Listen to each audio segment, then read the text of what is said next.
De novo, um vídeo daquele cara que fica falando mal do Didi. Já tem um tempo, né? Mas vira e mexe aparece de volta. Agora todo mundo gostou de falar mal do Didi. E às vezes quando muita gente fala mal, né? Às vezes alguma coisa há, mas muitas vezes não. Muitas vezes é o contrário. Tem certas pessoas, pelo jeito que é, pelo tipo e tudo mais, as pessoas têm raiva quando faz mais sucesso. E os bastidores, lógico que a gente nunca sabe, ou a gente escuta uma coisa ou outra, mas a impressão que dava na época não era bem assim, não. Principalmente em relação aos outros três, né? Aí eu lembro que tudo começaram a falar, né, que ele não gosta que chame ele de Didi. E a coisa veio à tona quando ele foi num restaurante, o manobrista, acho que pediu um autógrafo, veio brincar com ele e ele ficou bravo. Né, porque não gosta de chamar de Didi, tem que ser seu Renato, o doutor Renato.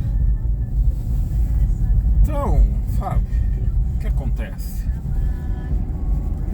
Antigamente, as pessoas ficavam muito estigmatizadas pelo cargo, né?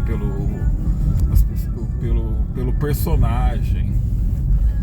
E ficava, tanto é que tinha muito personagem, muito vilão aí, vilã de novela que saía na rua, apanhava.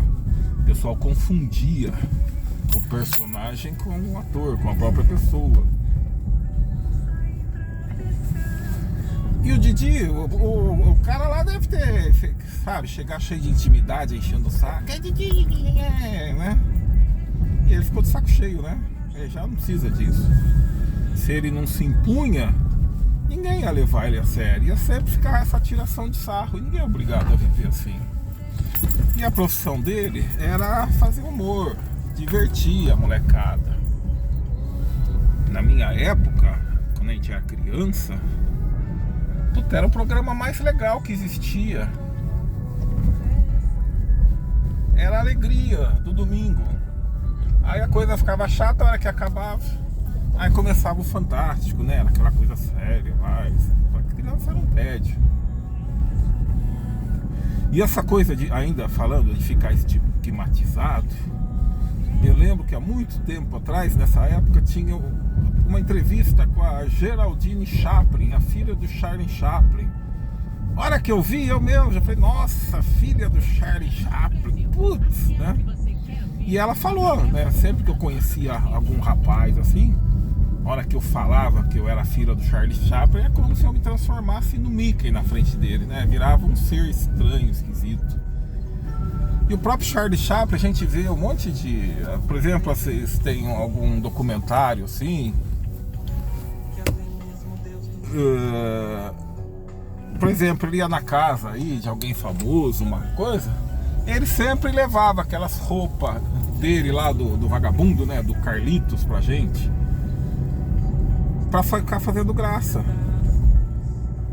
Então ele fazia questão de confundir um com o outro, né, mas aí era problema dele, era outra situação.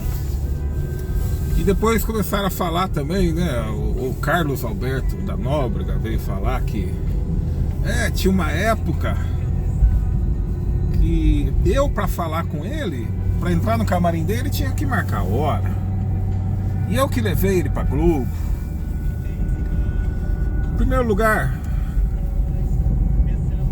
esse negócio de falar eu que levei, eu que ajudei, ninguém ajuda porque quer ajudar mesmo. A pessoa pensa primeiro nele. Muito raro ajudar por altruísmo. Lógico que tem muitas pessoas que fazem isso, mas a maioria não. Ainda mais nesse ramo. Levou ele porque botava fé no Didi. Não é porque ele foi bonzinho e quis ajudar o Didi. Quis ter moral lá com os donos da emissora. Então, sabe, achar que também, eu trouxe aqui, eu posso falar a senhora que quero. O cara tava tinha que fazer um programa.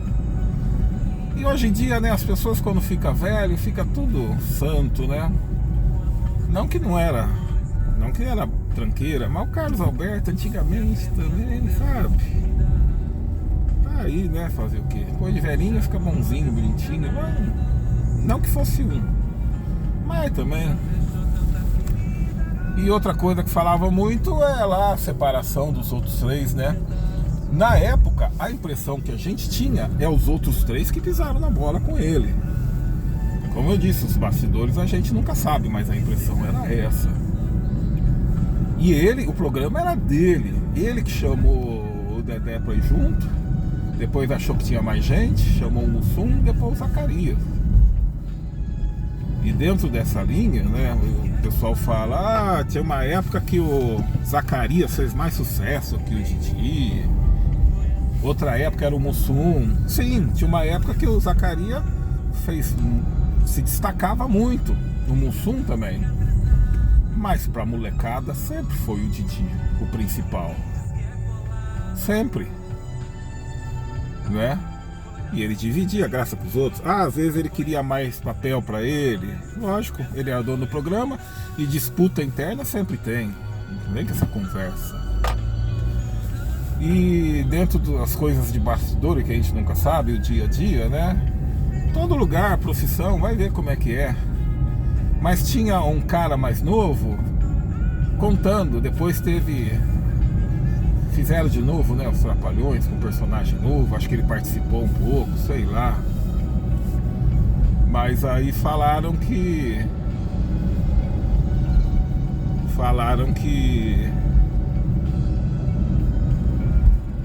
eu vi uma coisa ali, esqueci o que eu tava falando. Falaram tanto que desta vez. O Didi contando pro cara. Ele falou, você tem que guardar dinheiro, falando pra esse moleque mais novo. Eu só fiquei rico depois dos 40 anos. E eu trabalhava muito. Aí ele falou assim, o outro lá, falando do Dedé, só queria saber de mulherada. O outro, o Mussum, né? Só queria saber de beber e ficar lá, samba. E o Zacarias falou lá, né, o que o Zacarias gostava de fazer. E ele que trabalhava. E geralmente é assim, depois que a coisa dá certo, os outros só queriam aproveitar e ficar com raiva.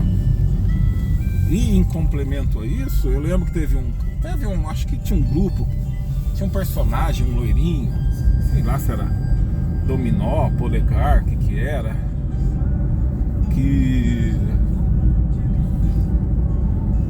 um dos caras falou assim, não, o Dedé era pegador, o Dedé só aparecia com capa de Playboy. Na época Playboy era o que era, né? Então, e outra, eu nunca vi ninguém falar que o Didi era corrupto, que era meio safado, nada disso, né? Só essas disputas internas. Então essa é a minha opinião.